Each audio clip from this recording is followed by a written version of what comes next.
Ikaw po ba, idol, ay mahilig pong tumagay ng alak? Gin bilog po ba? Shembot? O kaya naman po pulang kabayo? Kaya naman po ay ram? O kaya naman po ay wine? Ba, idol, ay mahilig pong syumat? At ikaw po ba'y mahilig tumagay? Ikaw po ba'y nahihirapang matulog? Baka mamaya ay dahil na ito sa alak. Magandang buhay mga idol, ano nga bang sinasabi ng pag-aaral? Meron po tayong tinatawag na circadian rhythm. Ano po ba tong circadian rhythm?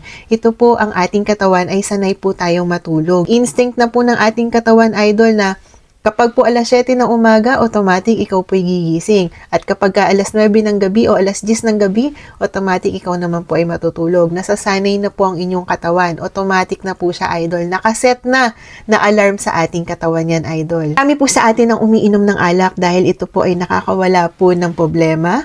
Maaari po, idol, ikaw po ay nachichill. Chill lang po, chill.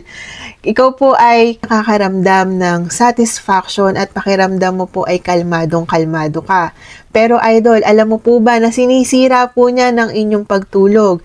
Dahil pakiramdam po ninyo, iinom po kayo, idol, dahil iniisip nyo, ay mabilis ako makakatulog, mas mabilis ako nga antukin dahil ako po ay tinamaan na, pasok na po sa inyong katawan ang alak. Mas mahihirapan ka po, idol, na matulog dahil po sa alak. Dahil ang ating pong katawan ay didepende na po yan. Kapag hindi ka makatulog, iinom ka ng alak hanggang sa, idol, yung tolerance mo po dyan, idol, tumataas na po yung expectation, kaya mas marami na rin po ang kailangan po ninyong inumin over time para po ito ay tumalab. Pag yan, idol, ay nawawala na po ng bisa, automatic, idol, ay tataasan mo na po yung amount ng inyong iniinom hanggang sa nakadepende ka na po sa alak. Ang kailangan mo pong gawin, idol, para mas makatulog ka ng maayos ay matulog ka po ng mas maaga.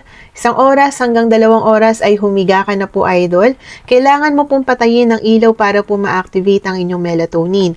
Ang ating pong utak ay meron po yung special hormone na ilalabas po yan, idol, na melatonin oras po na dumilim ang paligid. Kaya po pagkagabi na, idol, ay tayo po ay kusa na lang pong inaantok dahil nire-release na po niya yung melatonin sa ating katawan at unti-unti na po tayong hinehele. Kailangan, idol, ay umiwas ka po sa pag-inom ng kape, lalong-lalo na sa hapon bago ka po matulog o kaya naman po lalong-lalo na sa gabi pagkatas mong kumain. Yan po ay nakakaiba din ng oras ng inyong pagtulog. At lalong-lalo na ang pag-inom po ng alak. Huwag pong dumepende dyan, idol. Humanap ka po ng sobrang komportableng posisyon, idol, para mas mabilis ka po makatulog. Lumayo ka din po sa inyong cellphone para po hindi po kayo maapektuhan dahil kapag po kayo ay nakakakita ng cellphone, ng iPad, o kaya na po ng TV, na-activate po lalo yung stimulus po ninyo, idol. Kumbaga, hyper kung hyper. Kailangan, idol, medyo ipagkamelo mo muna yan, idol. Makinig ka ng mga soft music ba? Alam niyo po ba, idol, para mas lalo kayong makatulog sa gabi ng mas mabilis, ay huwag kalimutan na kalabitin si Mrs. at kalabitin si Mr. para happy bembangan, happy ang tulog ng mga idol. Yun lamang po. Please don't forget to like, share, and follow me for more videos. Magandang buhay mga idol!